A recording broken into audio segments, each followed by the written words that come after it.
of my life. Honey, no, the game is on. She didn't knock like a normal person. She knocked like she owned the place. And in her mind, she did.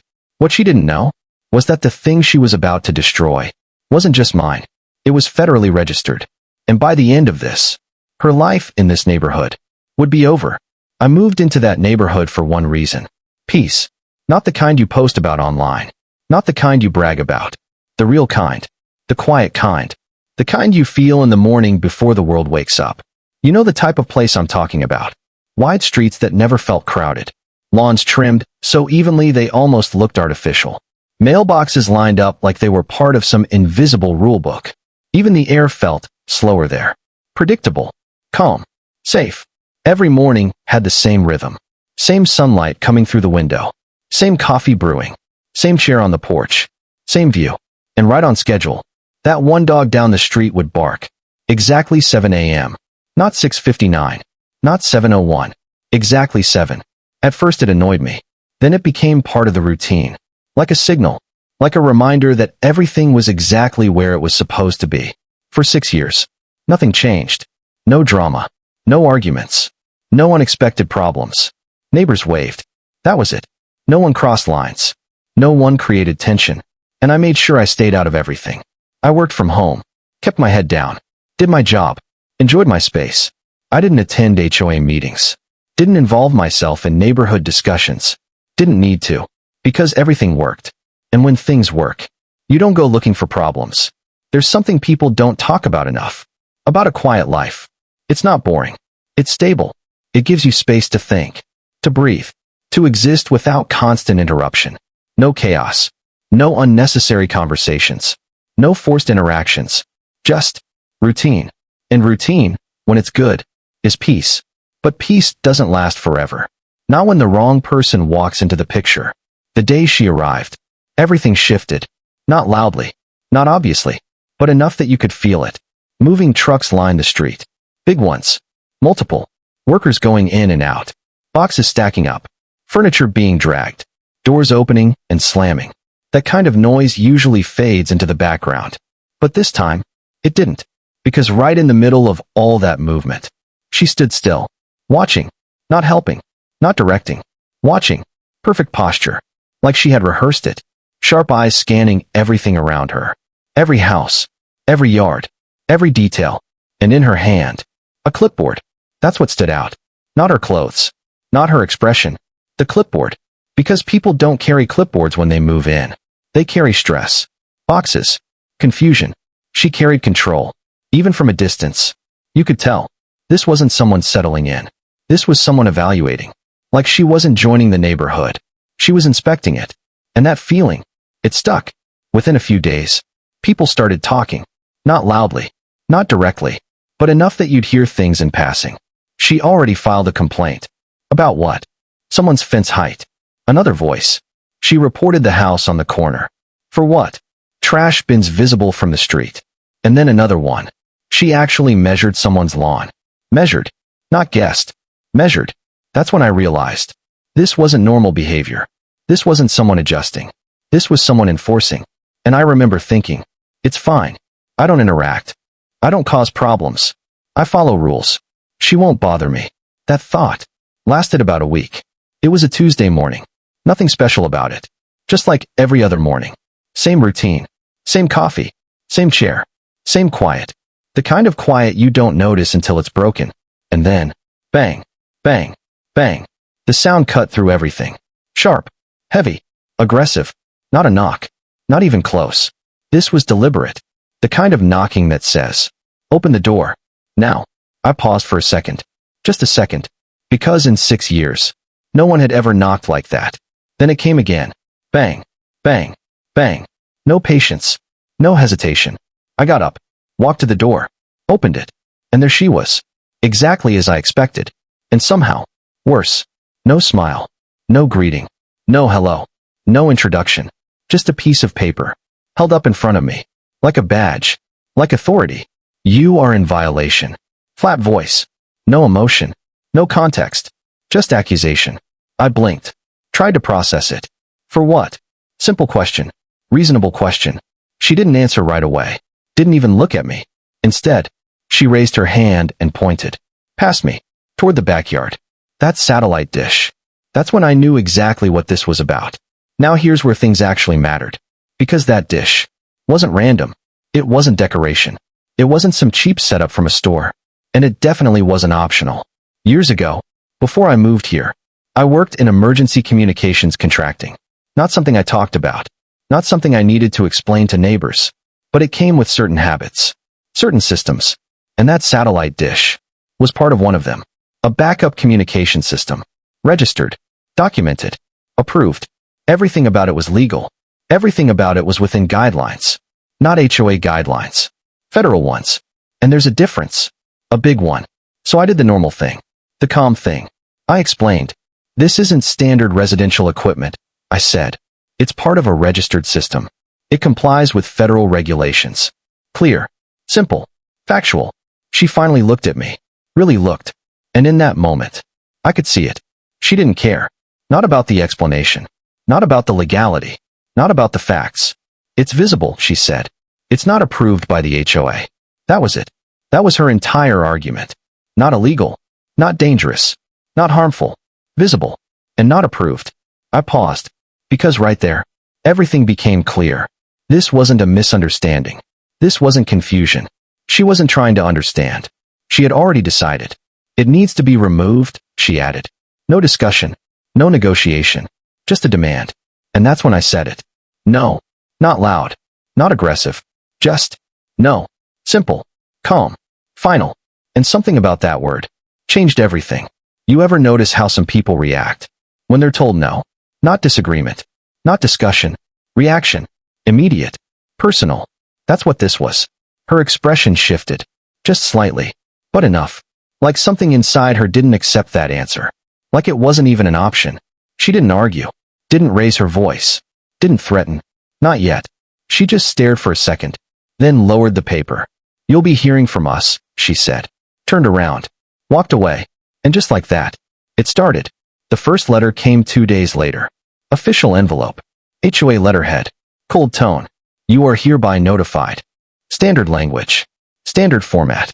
Warning notice. Violation. Unauthorized structure. Required action. Removal. Deadline included. Consequences listed. I read it once. Then again.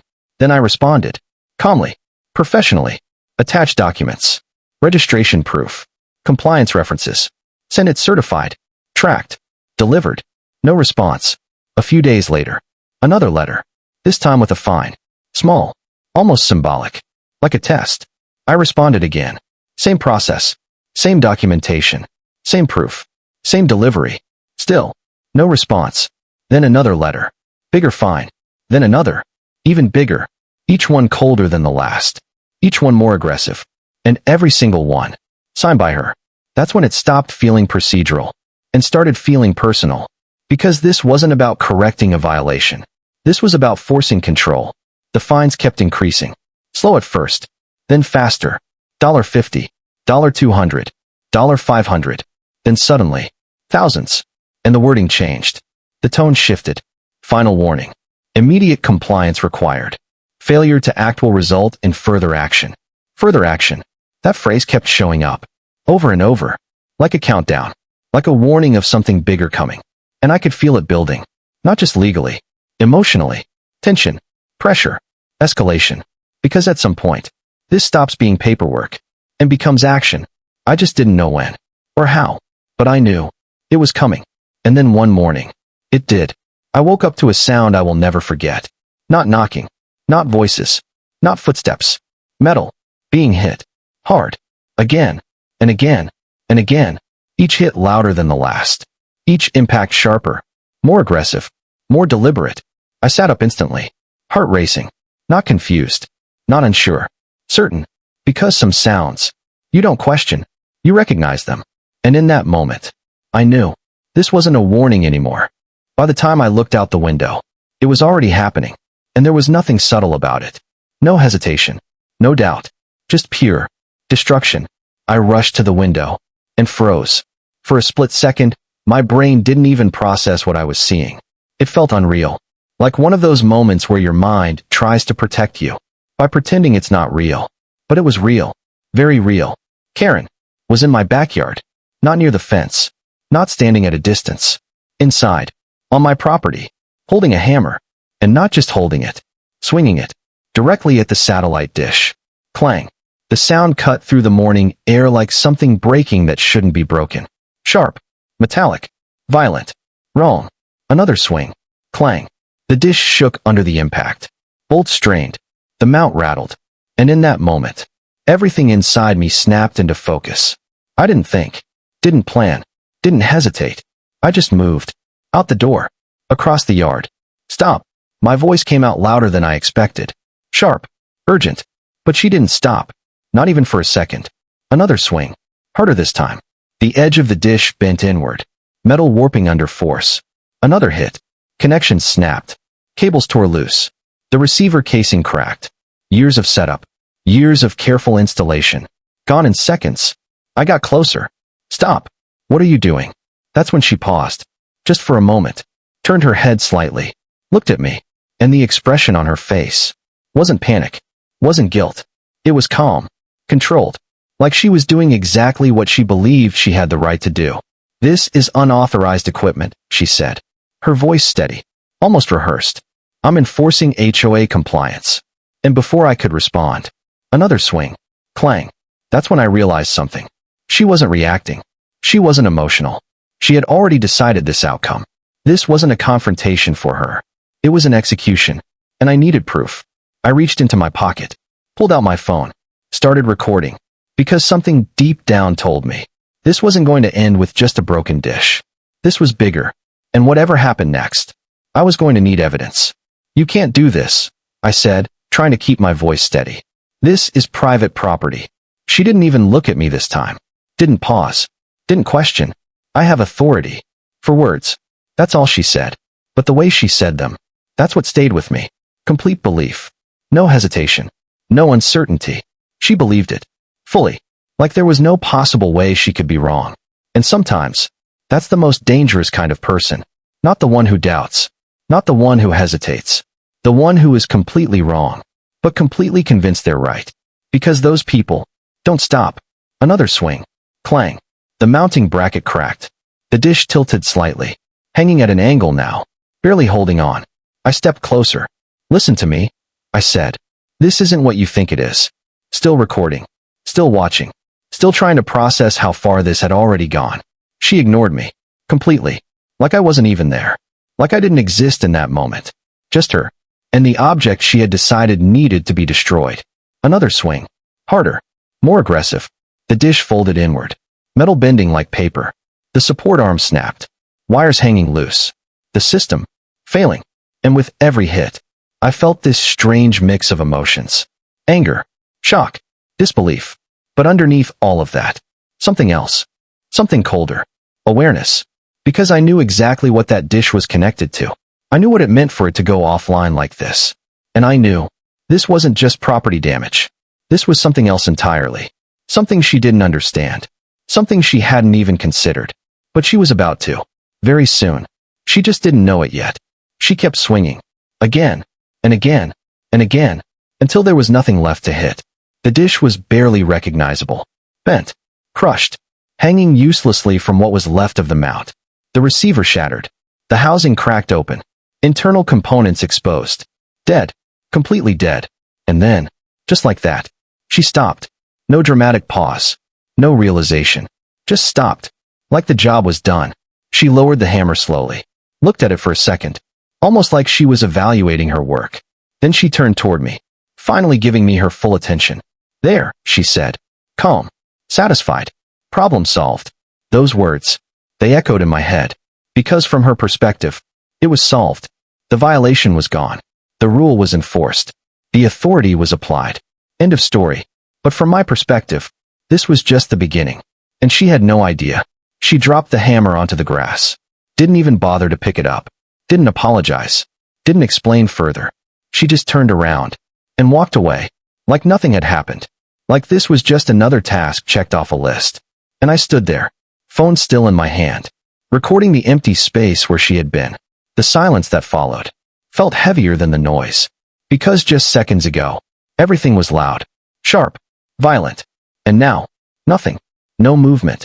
No sound. Just the aftermath. I slowly lowered my phone, looked at what was left of the dish. And for a moment, I didn't react emotionally. I didn't get angry. I didn't shout. I didn't chase after her. Because my mind had already shifted somewhere else. Not to what just happened, but to what it meant. The system was down. Completely offline. And that wasn't a small thing. Not for something like this. Because that dish wasn't isolated. It wasn't just sitting there doing nothing. It was connected, linked into a larger network. A backup communication system. One that stayed quiet most of the time.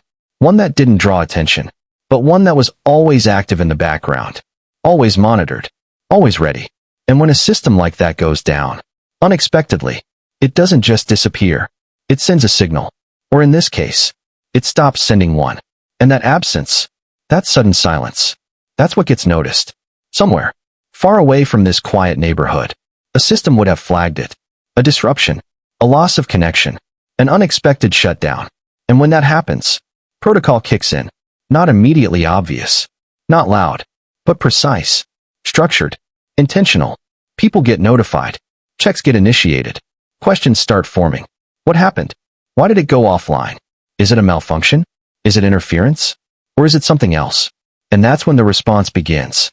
I stood there for a long moment. Just thinking. Looking at the broken metal. The exposed wiring. The damage. And then I looked in the direction she had walked. Back toward her house. Completely unaware. Completely confident. Probably already moving on to her next violation. Because in her mind, this was over. Finished. Handled. But it wasn't. Not even close. Because what she didn't know, what she couldn't possibly understand in that moment, was that she hadn't just destroyed a satellite dish. She had interfered with something far bigger than HOA rules. Far bigger than neighborhood authority. Something structured. Documented. Protected. And now, noticed. Time passed. Slowly at first. Every minute feeling longer than it should. I didn't repair anything. Didn't touch the remains.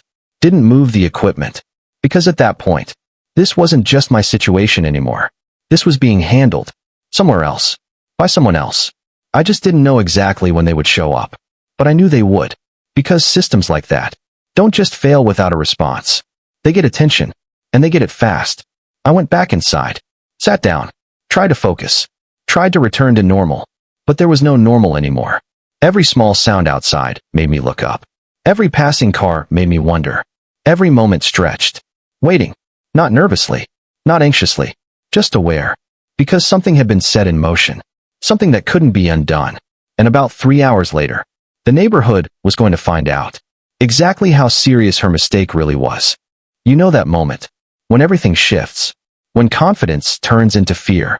When someone goes from completely in control to realizing they were never in control at all. Yeah, that moment was coming. Fast. It started quietly. So quietly that if you weren't paying attention, you might have missed it. 2 black SUVs entered the neighborhood. No rush. No sirens. No flashing lights. Just slow, deliberate movement. The kind that doesn't ask for attention, but commands it anyway. You could feel it before you fully registered it. That subtle shift in the air. That sense that something serious had just arrived. They didn't stop at the entrance. Didn't slow down to look around. They drove straight in. Like they already knew exactly where they were going. Because they did. Neighbors noticed. Of course they did. Curtains moved. Doors opened slightly. People stepped outside pretending to check mail. Because in a place like that, nothing unusual ever happens. And when something does, everyone watches. The SUVs rolled to a stop in front of my house. Engines off. Doors opened. And then they stepped out. Suits. Clean. Professional. No wasted movement. No hesitation. Everything about them felt precise. Controlled. Focused. And in that moment, I knew. This is it. Not a guess. Not a hope. Certainty. Because this wasn't random. This wasn't coincidence. This was response. I stepped outside to meet them. No panic. No confusion. Just ready. One of them approached me directly. Calm expression. Measured tone. Are you the registered operator of the communication unit? Straight to the point. No small talk. No introductions. Yes, I said. He nodded slightly. What happened? I could have explained. I could have told the whole story. Every detail. Every letter. Every warning. Every moment leading up to this. But I didn't. I didn't need to. Because I had something better. Something undeniable. I pulled out my phone, opened the video, and handed it to him. Watch this. That's all I said. They stood there. Both of them. Watching. Every second. Every word. Every swing. The sound of metal hitting metal echoed faintly from the recording. Clang. Clang. Clang. Her voice. Clear. Confident. I have authority. That line played again. And even now, it hit differently. Because standing there, in front of people who actually had authority, those words felt small. Empty. The video ended. Silence. They looked at each other briefly. A small nod. No surprise. No shock. Just confirmation. That was enough. No questions. No debate. No doubt. One of them handed my phone back. We'll take it from here. Simple. Final. And just like that, the situation shifted completely. They turned, walked away from me, and headed down the street, straight toward her house. And I watched. Because at that point, this wasn't mine anymore. It was hers. The distance between the houses felt shorter than ever. Each step they took felt heavier, more final, more real. They reached her door and knocked. Not aggressively, not like she had, just firm, controlled, professional. A few seconds passed. Then the door opened, and there she was. Same posture, same expression, same confidence. For a moment, nothing had changed. But then, she saw I was standing there, and everything changed. You could see it. Instantly. That shift. That crack in confidence. It started with confusion. A slight tilt of the head. A narrowing of the eyes. Like she was trying to process what she was seeing. Then came concern. Her posture adjusted. Her expression tightened. The certainty fading. And then, panic. Not loud. Not dramatic. But visible. Clear. Real. She started talking. Fast. Too fast. Explaining. Justifying. Defending. Her hands moving slightly. Her body language shifting. Trying to regain control of a situation that had already slipped away. I couldn't hear the words. But I didn't need to. Because I already knew. I had heard her side. I had seen her confidence. And now, I was watching it collapse. Piece by piece. Because this time, it wasn't about HOA rules. It wasn't about visibility. It wasn't about her authority. This time, it was about facts. And facts don't care about opinions. They don't bend. They don't adjust. They don't negotiate. And evidence doesn't lie. They didn't argue with her. Didn't raise their voices. Didn't show emotion. They just listened. Calmly. Then one of them spoke. Short. Direct. Measured. And whatever he said, that's when it really hit her. Because her expression changed again. Not confusion. Not concern. Not even panic anymore. Something deeper. Realization. The moment she understood. This wasn't something she could talk her way out of. This wasn't a warning. This wasn't a fine. This wasn't something she could enforce. Or control. Or override. This was consequence. Real consequence. And it had already started. The conversation didn't last long. It didn't need to. Because once the truth is clear, there's nothing left to debate. They stepped back. Gave her something. Probably documentation. Then turned. And walked away. Back to their vehicles. Same calm. Same precision. Same control. They got in. Engine started. And just like that, they were gone. No scene. No drama. No noise. Just gone. But the impact they left behind, that stayed. I stood there for a while. Not moving. Not reacting. Just watching. Because I knew. What just happened wasn't the end. It was the beginning of something much bigger. The days that followed were quiet. But it wasn't the same kind of quiet as before. This quiet had weight. Tension. Awareness. People talked. Of course they did. Not openly. Not loudly. But enough. Enough for the story to spread. Enough for details to connect. Enough for everyone to understand. Something serious had happened. The HOA went silent. No new letters. No new fines. No warnings. Nothing. Like the entire system had suddenly paused. Or maybe it had been forced to. Within a few days, word came out. Karen was no longer part of the HOA. Removed. Not stepped down. Not resigned. Removed. And that alone said a lot. But it didn't stop there. Because this wasn't just internal. This wasn't just neighborhood politics. This was legal. Formal. Documented. She was being investigated. For destruction of protected equipment. For unauthorized entry. For property damage. For interference. Charges she never expected. Consequences she never considered. All because she believed something that wasn't true. That her authority was absolute. And the thing about false authority is, it works. Until it doesn't. And when it breaks hard. The neighborhood changed after that. Not dramatically. Not overnight. But slowly. Noticeably. People became quieter. More careful. Less quick to judge. Less quick to enforce. Because now, there was an example. A clear one. Of what happens when someone goes too far. When someone crosses a line they didn't even realize existed. The HOA became different. Less aggressive. More cautious. More aware of limits. And honestly, that was probably a good thing. Because rules are meant to guide, not control. And authority is meant to operate within boundaries, not ignore them. As for her, Karen, she didn't last long after that. A few weeks maybe. Maybe a couple months. But not much more. Her house went up for sale. Quietly. No announcement. No explanation. No goodbye. Just a sign in the yard. And then one day, she was gone. Just like that. No confrontation. No closure. Just absence. And in a neighborhood like that, absence speaks louder than anything. But here's the thing. This story, it was never really about a satellite dish. That was just the trigger. The visible part. The surface. What it was really about was control. The idea that someone can step in and decide what's right, what's allowed, what stays, and what goes. Without question. Without challenge. Without understanding the full picture. Because when you operate like that, you don't just risk being wrong. You risk consequences. Real ones. And the biggest mistake she made was thinking that HOA rules could override something bigger, something higher, something she didn't fully understand. Because when they don't, the consequences don't come from letters, or fines, or warnings. They come from somewhere else. Somewhere much higher, much more serious, much more final. And by the time she realized that, by the time it all clicked, by the time she understood what she had actually done, it was already too late. There was no undoing it, no reversing it, no explaining it away. Because some actions, once taken, carry consequences that don't wait. They arrive, they act, and they stay. And that moment, when everything shifts, when confidence turns into fear, when control turns into consequence, that moment, she lived it, fully, completely. And by the time it was over, everything she thought she had was gone.